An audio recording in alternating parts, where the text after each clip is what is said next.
Thank you, Mr. Foglia. Maybe we have time for a couple of questions. Anybody want to ask Dr. SCELSA? Yes. How do you become more active? How do you suggest becoming more active? And that is towards FOGLIA? Okay, yeah, both of you come up.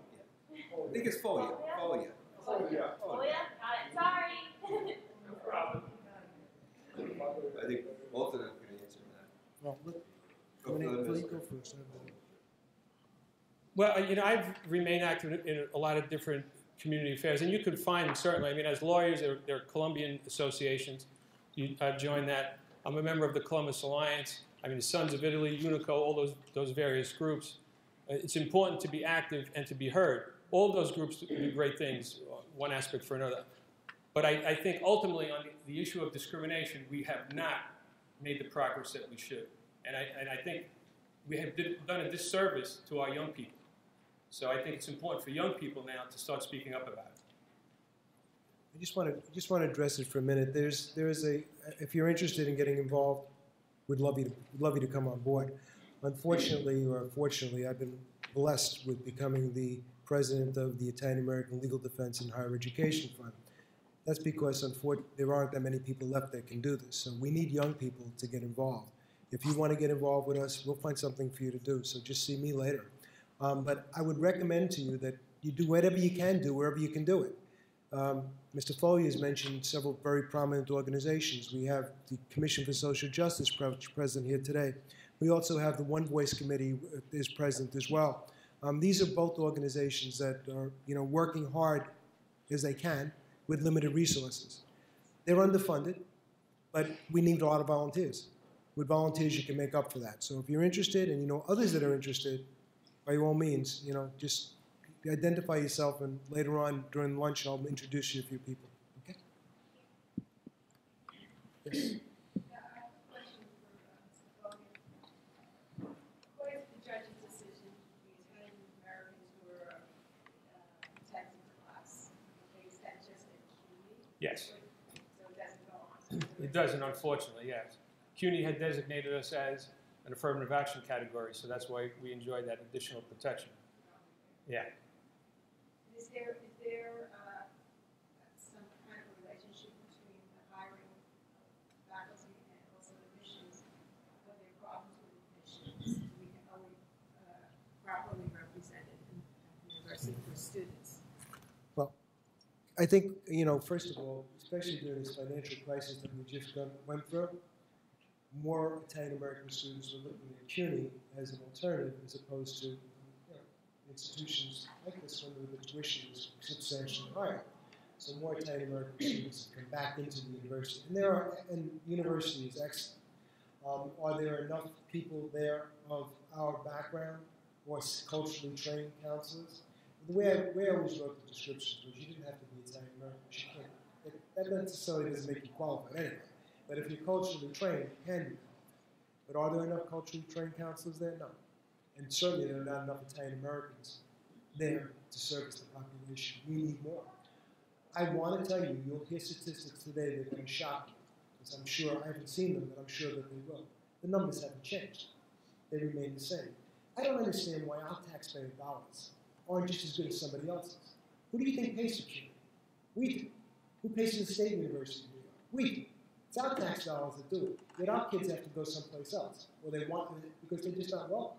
They're not welcome in the way in which they need to be. Blandford School does as much as it can. The counselors are excellent, but there's only a few of them. It's a handful. I mean, this is a big system. It's over 250,000 students. What is the percentage of Italian Americans in the CUNY system? I don't have those statistics. I don't have those statistics anymore because I'm not part of the system. I know the percentage of Italian Americans in New York State, New York City, and you can extrapolate how many could be in the system from that. So it's very hard. It's hard to say. And I will tell you also, when I was director and dean, it was tremendously difficult to get the university to do those studies. They did not want. And let me just tell you, they would fight over how many generations you had to be considered to be Italian American, and did they have an Italian American surname or not? And it was ridiculous. It was ridiculous. Fortunately, there was a very excellent professor, non-Italian at Queens College, that helped me out. And I don't want to mention his name because I don't want to get in trouble, but because he's still there, he's full professor, but he helped me out a lot with being able to do survey analysis. And it was him that really helped. They stop you at every gap. So, you know, well, you know, they'll find ways not to. Yes. What I'm going to say is really not a question, but a statement to affirm what you've been saying. Back in '73, I became a student at Warwick Community College right out of high school. And there was a big push. We actually had to sign a petition to get basic Italian class in there because the person that was the head of the foreign language department really didn't want it. We had to fight semester by semester to get adjuncts in there to teach a course. Basically, we couldn't get anything more than one class a semester, you know, at any given time. And basically, it was just like, you know, not to emphasize the Italian, but, you know, other ethnicity. Yeah. Diego? I was wondering, you were describing Dr. Meloni's chart. Why don't you introduce yourself too, Diego? I'm Diego Lopez, and Dr. Co-sponsor of this event. La Bella Italia Mia, co-sponsor of today's conference. Describing his chart, Dr. Meloni's chart, where he's asking somebody to read the bottom line, how many people were there, and it came to 0. What year was that? 1982. 92. Doctor. Okay, one more question. In terms of the comment about overrepresentation on the American private industry, you know, I'm from private industry, so to speak. I'm not an educator, but and I see a lot of annual reports, and see board of directors, 30, 40 people. I very rarely see an American name, board of directors, or any sort of management of some high-end companies. And I don't know whether or not there is an issue there to address, but it's just what I mentioned.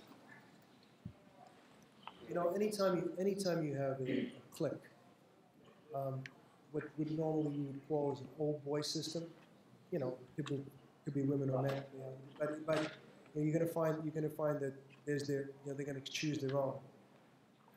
Whether it's in a business or whether it's in whether it's in business or whether it's in the public sector.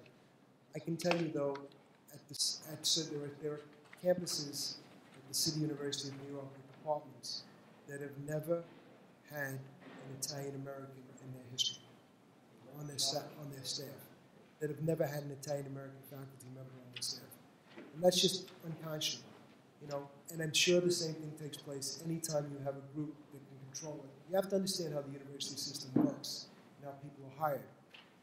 And unless you have affirmative action, you're not going to get Italian Americans in there. Why is that? You ask the question, I'll answer it. Okay. The reason for that is because you're hired by faculty, and you're hired by the people from your own department. And who are you most likely to hire? Somebody like yourself.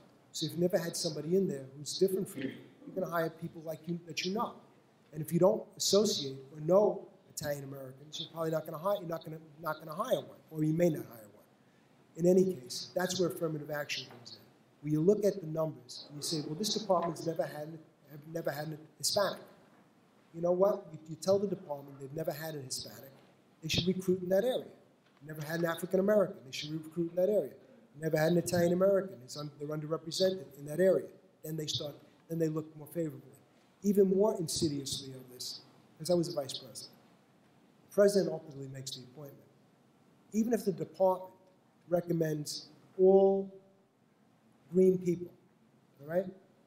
And the president realizes that the department already has all green people.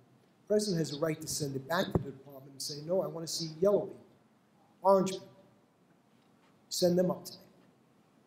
And that's affirmative action. And that's the way you get things changed. Unless the upper administration does that and sends the message down, it doesn't happen. It really stopped. This is where you know, the fish at the top, the head sinks from the head down. This is where it starts. They could change it if they wanted to. They don't want to.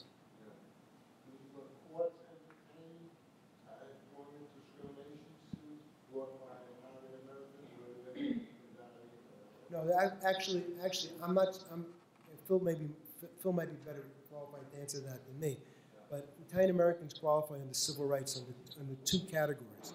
First, in national origin, and secondly, as Italians. In the Southern District of New York, because of the suit, if I'm not mistaken, you know, as an Italian American, you can also qualify as a racial group. Because this suit set precedent in that area. And that's strong. I mean, I get dramatic when I do it, I know, but it's strong. It's stronger than national origin. You qualify under race because Motley said in the Southern District of New York, not in every district in the United States, but in the Southern District of New York, you qualify under race, which there's much more case law on race than there is on national origin. Therefore, you have a much broader stroke. And I think there'll be attorneys that will talk about that this afternoon as well. Okay?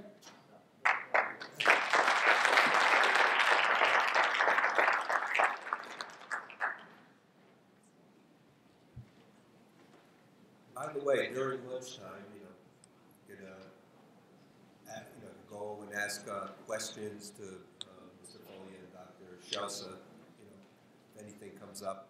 Also, Mr. Foglia left me copies of this report, so maybe during lunch you could leave it right here. You could pick that up, okay, if anyone's interested. All right. Come back in 3 minutes. Get a cup of coffee. The facilities are down there. And come back in 5 minutes. 5 minutes.